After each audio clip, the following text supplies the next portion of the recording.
Hello there. If you've been paying any attention to this channel or are just passing by, first of all, thanks for coming. It's great to see you here. Second, you probably noticed that once again, it's been kind of a hot minute since I've uploaded anything. What started out as a grand return to this platform kinda resulted in a quick fizzling out. Making videos is quite a laborious task, especially for the new direction I'm attempting to head in, being a review channel as opposed to a Let's Play channel. A lot of research, planning, and time goes into videos like those. It's not easy. Although, being fair to myself, I had a lot of horrible things happen to me in 2021. Namely, my mom passed away due to complications from COVID, which, as you can probably imagine, wasn't very easy to deal with, and it's something I'm still processing and trying to figure out. I can't even begin to describe the emotions I've felt these past few months. It was a really tough year for me. So, getting back on the horse, especially a second time, has been harder than ever. But I shouldn't use that event as my sole excuse. In fact, I'd say it just heavily compounded the main thing that's really kept me from making videos. You see, I have this thing called anxiety, and a lot of it. And it's the main thing I want to talk about today. Namely, my anxiety when it comes to gaming, and yes, I won't sugarcoat it, this video is a way of me attempting to combat that anxiety and confront it head on. But to make an analogy, you can't get back on the horse without a saddle, and this video is my saddle. Anxiety is something everyone has. It's far from being exclusive to just me, but it festers in everyone differently and affects them in various ways.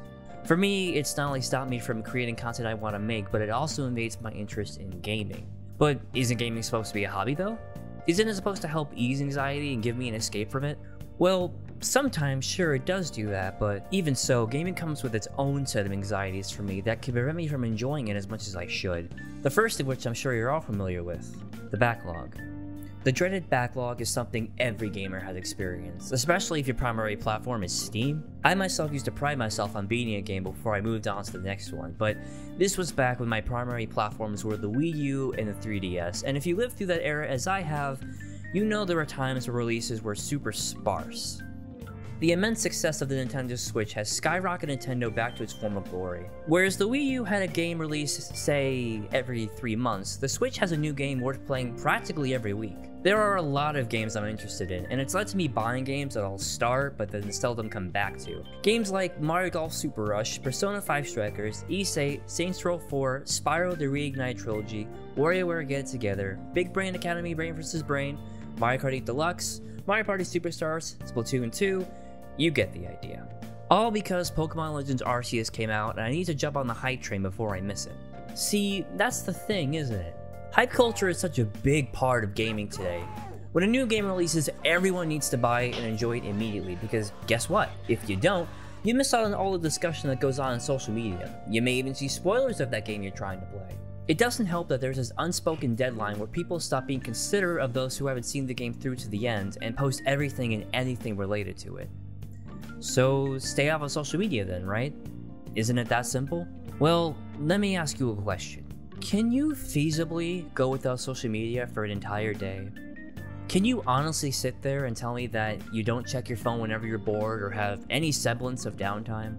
In the world we live in, it is absolutely impossible to simply not scroll through your timeline feed when you're bored. It's just second nature to us these days, and if you're saying it isn't, I honestly have a really hard time believing you. And because games can be pretty lengthy these days, some even spanning over 100 hours just to beat the main story, you're insinuating that I cut myself off from the world until I sit down and beat this whole game? It just isn't feasible. So it's a time problem then, isn't it? Well, yes, that's part of it, especially considering I'm now an independent adult that has to have a job to pay rent, food, and bills. I often barely have time to play any games during the week, and not just because of lack of time, but also because of lack of energy.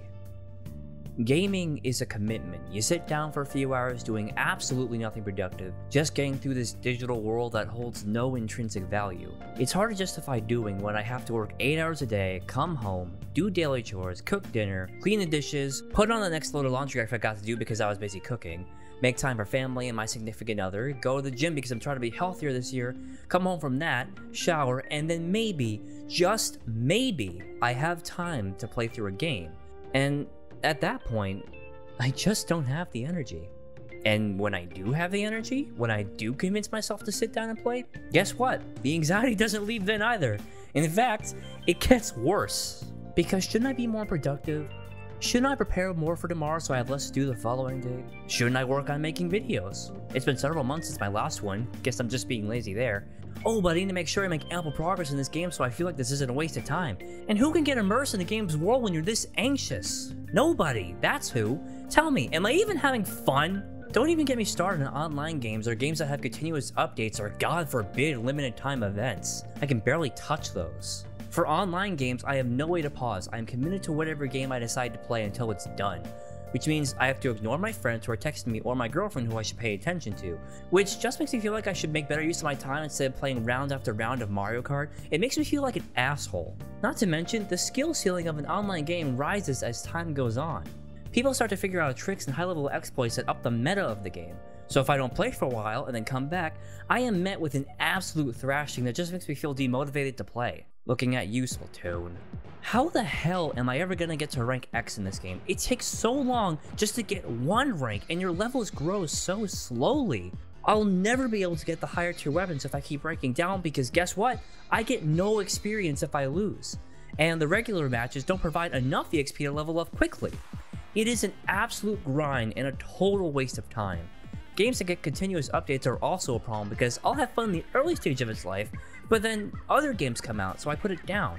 But then new content gets added, and because Nintendo just seems to have a hard-on for the whole free update model lately, it's hard to keep up with any of it. I have barely touched Mario Golf Super Rush, ARMS, or Mario Tennis Aces since they released because I am overwhelmed at all the new shit they added. So those games get dropped. I guess that was a waste of money. Animal Crossing, on the other hand, is on the opposite end of that spectrum because it's a game I play too much of. Mainly because it's just so easy to pick up and play. It's fantastic for casual gaming. There's no thinking involved, you just relax and play at your own pace. But because it's so easy to pick up, it often replaces any game I also want to play. But because I have no energy at the end of my day, it's always my default go-to. And that, in and of itself, makes me feel guilty. What about the other games I spent money on? What about Ys 8? What about WarioWare? Get it together. The Witcher 3? Are those just now a waste of money and time? Clearly, because I haven't touched them in months, and next week this new game will come out that everybody will be talking about, so I need to devote my time to that before I miss out. But then what about my job and responsibilities? What about YouTube?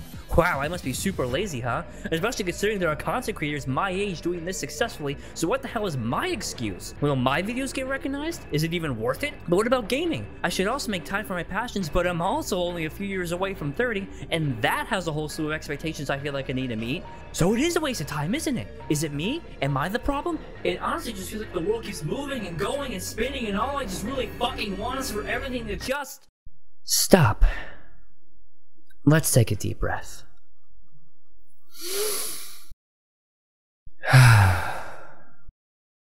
It never used to be like this. I never used to have anxiety when playing games as a kid. Back then, games were like an event. They were so mysterious and cool. Is Luigi in Mario 64? Can I unlock Sonic in Melee? I can't even imagine what the later levels look like. They must be super hard.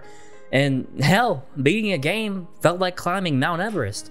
It was a huge accomplishment for me to see the credits of any game. Back then, gaming was a true escape, and nothing else mattered. But I feel as if the combination of growing up and being so involved in social media has slowly degraded that sense of wonder. Everyone these days needs to be a contrarian for something.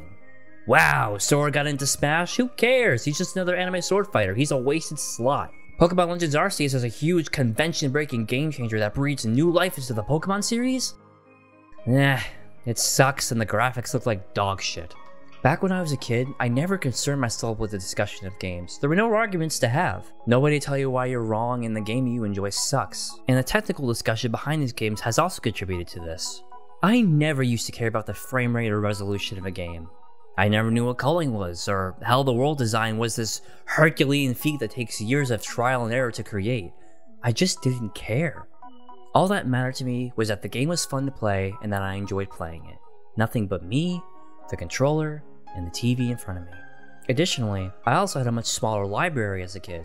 I never touched games like Luigi's Mansion or Chibi Robo because I never had anyone to badger me on social media about it, and my parents only bought me games every now and then. I had to appreciate what games I did have, and appreciate them I did. I have fonder memories of them because I spent more time with them. and I was able to put all my focus into them. It was a simpler time that I now have a new appreciation for, especially after realizing how much weight the responsibility of adulthood has. But let's not look back on the past with rose-tinted glasses. I know I've talked about my anxiety at length in this video, and it has been mostly negative, but adulthood does have its advantages. Firstly, because I now have that retrospect and can appreciate my experiences in childhood, but also because, as a kid, I was awful at video games. I've told the story before in Alternate Buttons, but my experience with Paper Mario and the Thousand Year Door was a short-lived one because I didn't know what an RPG even was or how it worked. I saw this commercial when the game first released of Mario turning into a paper airplane and a boat and was immediately intrigued. It's another fun Mario game, right? I need to play it. Cue my confusion when I got my hands on it that Christmas and discovered it was a turn-based RPG of all things. I was used to Mario games just moving left to right or pulling off triple jumps on Peach's castle. I had no idea what I was actually getting into. I have to wait to attack? What do the numbers mean? What's with all this dialogue? It bewildered me to say the least. Once I got to the fuzzy sewers in the first chapter, I got stuck because I didn't realize I just simply needed to backtrack to Petal Meadows to progress. So I got frustrated, turned the game off, and never looked back, missing out on this incredible experience and eventually selling it on eBay, not knowing just how expensive it would be to buy back in the future. It wasn't until I met Anon and started Alternate Buttons that I realized how incredible of a game this was and what I've been missing out on. And that feeling of rediscovery has been prevalent throughout my adulthood, discovering games I never would have played back then. Persona 5 is a recent example. This game, holy shit, if you haven't played this, I can't recommend it anymore. From the excellent gameplay to the exhilarating soundtrack and its eye-catching style that's just dripping with personality, it's an experience you should not miss. Its characters and their arcs and their growing relationships with each other are just so engrossing to watch unfold. And its incredible plot was entertaining for every single one of the 120 plus hours I spent with it. It is the best game I've played in years. It captured my imagination, or dare I say, it stole my heart. And it's a game I never would have touched as a kid, and not just because it's Emery and has a dick monster. Or Metroid Dread. I've never ever touched a Metroid game before, but Dread absolutely blew me away. Its controls were tight and satisfying. The difficulty was incredibly challenging but fair, and Samus is just an absolute fucking badass in this game. God damn! Here's Kraid roaring and snarling at her, absolutely pissed, towering over her. A boss that hasn't been featured in the Metroid game in ages, who is pissed and wants to kill her on sight. And what does Samus do? Casually raises her arm cannon and BAM! Shoots him right in the fucking face, not even phased. She doesn't give a single shit. Metroid Dread goes hard in everything that it does, and even as a first-time Metroid player, I found myself completely engrossed and can absolutely see myself playing through a second or even a third time.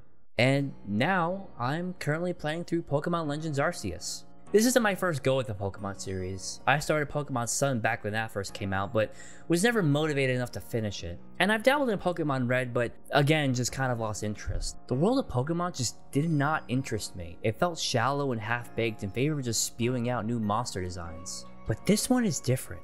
It's a complete departure from the formula and features a gameplay loop similar to Monster Hunter and freedom akin to the open exploration of Breath of the Wild. And it's incredibly addicting. Gone are the routes and the linear hallways, you're just dropped in this open field with nothing more than the mission of catch them all. I spent maybe an hour just doing the first mission after the tutorials because I kept going off the beaten path, gathering resources, capturing new Pokemon I saw, and just getting lost in the world. I climbed mountains to see what was up there. I accidentally ran into an alpha Pokemon several levels higher than me and nearly got my team wiped. I caught dozens and dozens of Pokemon just to complete their research tasks. And I had fun. I haven't had a game capture my imagination like Legends Arceus in a long time.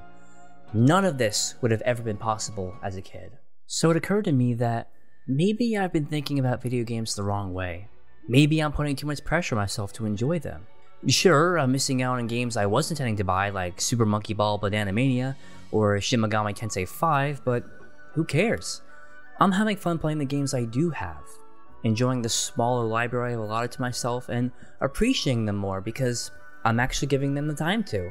Perhaps I don't need to stay on top of the newest releases and can just engross myself into the world of a game I bought several months ago. There's nothing wrong with that. And that's probably the lesson I should have taken from my childhood. Appreciating what I have. I have to face facts. My anxiety will never go away. It will always be a part of me. But instead of running from it, I need to acknowledge it.